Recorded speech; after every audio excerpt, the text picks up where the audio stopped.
আমরা যারা আসাম টেট দেওয়ার জন্য প্রিপেয়ার নিচ্ছি তাদের জন্য আজকের এই ভিডিওটি সবচেয়ে বেশি ইম্পর্ট্যান্ট, কারণ ইন্ডিয়ান কনস্টিটিউশন থেকে আমাদের প্রশ্ন আসবে আমরা জানি। তো ইন্ডিয়ান কনস্টিটিউশন থেকে আজকে টপ 20 কোয়েশন আজ আমি আপনাদের সঙ্গে ডিসকাস করব। তো পরবর্তীতে আরও বাকি 20 আমরা আলোচনা করতে থাকবো। তো আজকের টপ 20 প্রশ্ন আমরা আলোচনা করবো। তো ভিডিওটি শেষ পর্যন্ত দেখতে থাকবেন, তাহলে মোস্ট ইম্পর্টেন্ট কিছু জিনিস আপনারা অবশ্যই জানতে পারবেন যদি আপনার জানা না থাকে। তো ইন্ডিয়ান কনস্টিটিউশন সম্বন্ধে কিছু প্রশ্ন, যেহেতু পলাইটি সোশ্যাল সায়েন্সের আমাদের আসে, তো সোশ্যাল সায়েন্সের ক্ষেত্রেও আপনাদের আসবে, বা আপনারা যারা ইবিএসের ক্ষেত্রেও কিন্তু এখানে 1-2টি মার্ক আপনাদের পাবেন, এবং সোশ্যাল সায়েন্স আপার প্রাইমারি ক্ষেত্রে তো সেটি মোস্ট ইম্পর্টেন্ট, আর কোনো কথাই নেই। তো how many types of emergency provision in the constitution? তো কনস্টিটিউশনে কয় ধরনের ইমার্জেন্সি প্রোভাইড করেছে? কনস্টিটিউশনে প্রোভাইড করেছে 3 টাইপস অফ ইমার্জেন্সি, ঠিক আছে। ন্যাশনাল ইমার্জেন্সি, স্টেট ইমার্জেন্সি এবং ফাইন্যান্সিয়াল ইমার্জেন্সি, আমরা সবাই জানি যেটি। The constitution of India was framed by, তো কনস্টিটিউশন অফ ইন্ডিয়াকে ফ্রেমড করেছিল the constituent assembly. The Constituent Assembly framed the Constitution of India.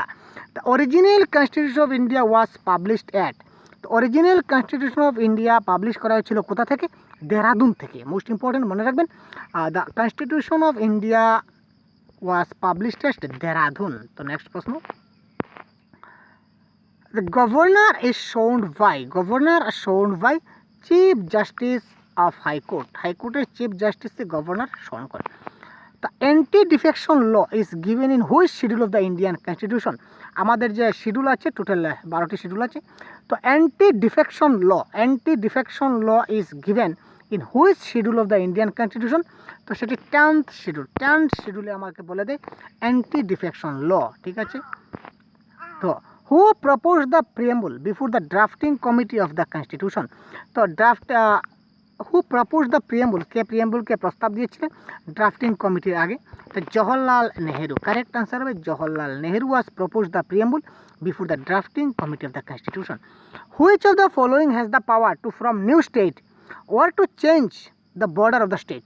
অর্থাৎ কার এতটুকু ক্ষমতা আছে, অর্থাৎ কার পাওয়ার আছে যে একটি নতুন স্টেট গঠন করে বা স্টেটের কোনো বর্ডার চেঞ্জ করে, আর নতুন স্টেটের, ঠিক আছে, কোনো একটি স্টেটের বর্ডার চেঞ্জ করা বা নতুন একটি স্টেট ক্রিয়েট করার কার ক্ষমতা রয়েছে? ক্ষমতা রয়েছে পার্লামেন্টের।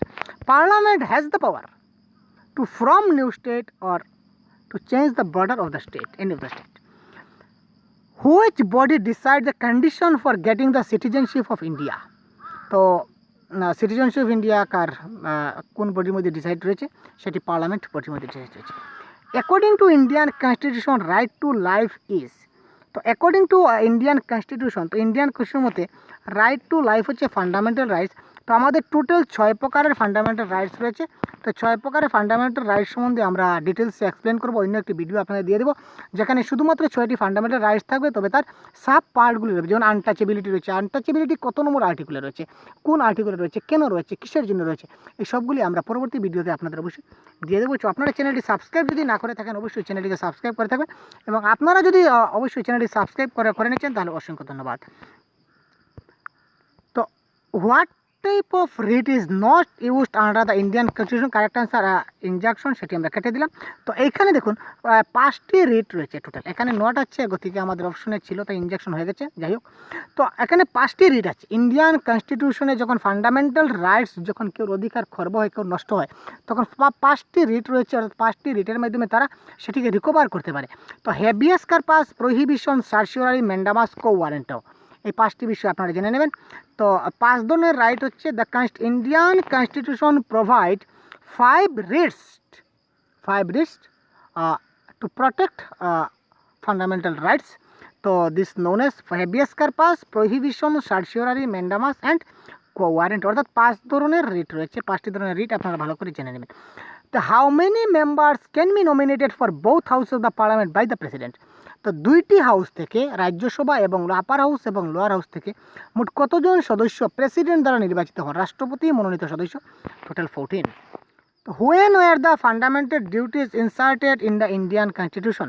তো ইন্ডিয়ান কনস্টিটিউশনে ফান্ডামেন্টাল ডিউটিস কখন ইনসার্ট করা হয়েছিল বা কখন অ্যাড করা হয়েছিল? সেটি হচ্ছে 1976।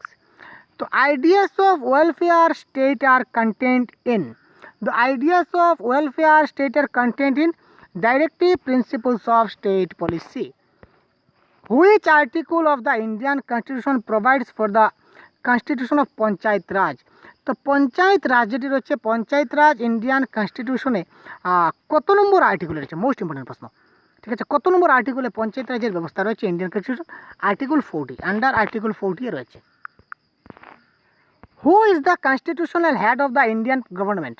তো ইন্ডিয়ান গভর্নমেন্টের কনস্টিটিউশনাল হেড কে? তো ইন্ডিয়ান গভর্নমেন্টের কনস্টিটিউশনাল হেড হচ্ছেন প্রেসিডেন্ট, যেহেতু হি ইজ এ নমিনিয়াল হেড। ইনি নামমাত্র বড় যদিও, কিন্তু head of the Indian government হচ্ছে president, but he is a nominal head. আর এক্সিকিউটিভ হেড অর্থাৎ প্রকৃতপক্ষে আমাদের হেড হলেন আমাদের প্রাইম মিনিস্টার। ঠিক আছে, তো পরবর্তী প্রশ্ন দেখে নিচ্ছি। What is the retirement age of the prime minister of India? এটা নো লিমিট বা 60 দেওয়া যায়। তো implementing laws is the functions of. তো implementing laws is the function of. তো প্রাইম মিনিস্টার অফ ইন্ডিয়া সেটি no limit retired age of prime minister. দেখে নেবেন। Implementing laws is the function. ঠিক আছে, ইমপ্লিমেন্টিং লস এটি কার ফাংশনে পড়ে, কোন আন্ডারে পড়ছে? সেটি এক্সিকিউটিভে পড়ছে, জুডিশিয়ারি পড়বে না, সেটি পড়বে আমাদের এক্সিকিউটিভে।